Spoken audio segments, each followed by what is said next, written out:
चुड़ैल समीना परी को बोतल में कैद करके समंदर में फेंक देती है।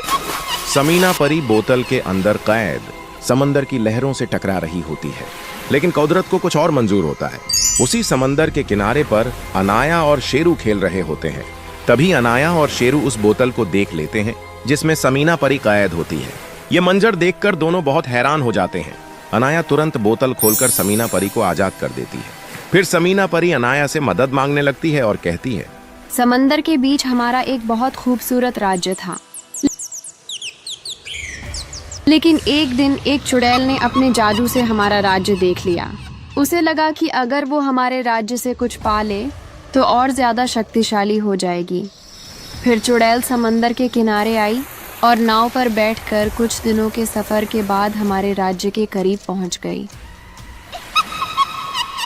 थोड़ी ही देर में वो हमारे राज्य में दाखिल हो गई। मैं और सुमायरा परी ने उस चुड़ैल को देख लिया और उसे रोकने की पूरी कोशिश की, लेकिन हम रोक नहीं पाए। फिर उसने सुमायरा परी को घायल कर दिया और मुझे अपने जादू से बोतल में बंद करके समंदर में फेंक दिया।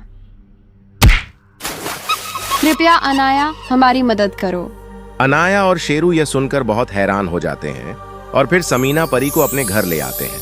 समीना परी अनाया को बताती है कि चुड़ैल को हराने का सिर्फ एक ही तरीका है, एक जादुई छड़ी जो इस नक्शे के मुताबिक समंदर के बीचों बीच छिपी हुई है।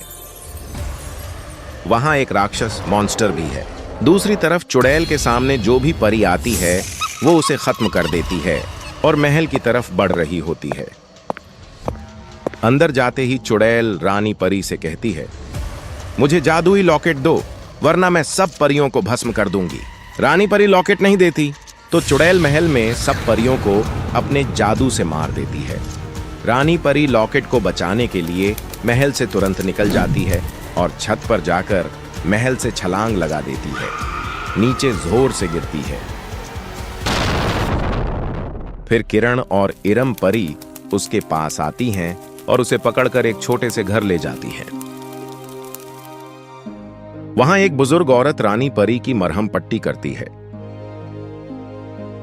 फिर रानी परी जादुई लॉकेट निकालकर किरण परी को देती है और कहती है, तुम ये लॉकेट अनाया तक पहुंचाओ, वो और कोई नहीं मेरी बेटी है। किरण परी यह सुनकर हैरान हो जाती है और कहती है, नी परी, मैं हर हाल में ये लॉकेट अनाया तक पहुंचाऊंगी। फिर लॉकेट लेकर किरण परी निकल पड़ती है। समंदर के किनारे पहुंचकर वो अपनी दोस्त डॉल्फिन को बुलाती है और उसे लॉकेट दे देती है। डॉल्फिन समझ जाती है और तुरंत लॉकेट लेकर अनाया की तरफ तैरने लगती है। दूसरी तरफ अनाया वो नक्शा लेकर जादुई छड़ी पाने के लिए निकल पड़ती है। कुछ देर बाद वो समंदर के किनारे पहुंच जाती है। तभी समंदर से डॉल्फिन बाहर आती है और अनाया को लॉकेट देकर सब कुछ बता देती है। अनाया उस लॉकेट से समंदर में जाने का रास्ता बनाती है। लॉकेट पहनकर वो और भी ज्यादा शक्तिशाली हो जाती है। फिर अनाया और शेरू दोनों समंदर के अंदर जाकर एक नई दुनिया देखकर हैरान रह जाते हैं। वहां उन्हें एक एक परी मिलती है जो बताती है कि अगर तुम्हें जादुई छड़ी चाहिए तो तुम्हें एक राक्षस से लड़ना होगा। अनाया और शेरू दोनों आगे बढ़ते हैं और उस जगह पहुंचते हैं जहां एक बड़ा राक्षस छड़ी वाले बॉक्स के पास बैठा होता है। राक्षस अनाया को देखते ही बॉक्स छुपा देता है और उस पर हमला करता है, लेकिन अनाया जादुई लॉकेट से उस पर हमला करती है। राक्षस बॉक्स लेकर भागता है, लेकिन अनाया अपने जादू से उसे हरा देती है। बॉक्स खोलते ही अनाया जादुई छड़ी निकालती है और भी ज्यादा शक्तिशाली हो जाती है। छड़ी लेकर अनाया और शेरू वापस ऊपर आ जाते हैं। एक छोटी सी नाव पर बैठकर अनाया, शेरू और समीना परी राज्य की तरफ निकल पड़ते हैं। कुछ देर बाद वो किनारे तक पहुंच जाते हैं। रास्ते में उन्हें कुछ परियां जंगल में कैद दिखती हैं, जिन्हें अनाया जादू से आजाद कर देती है।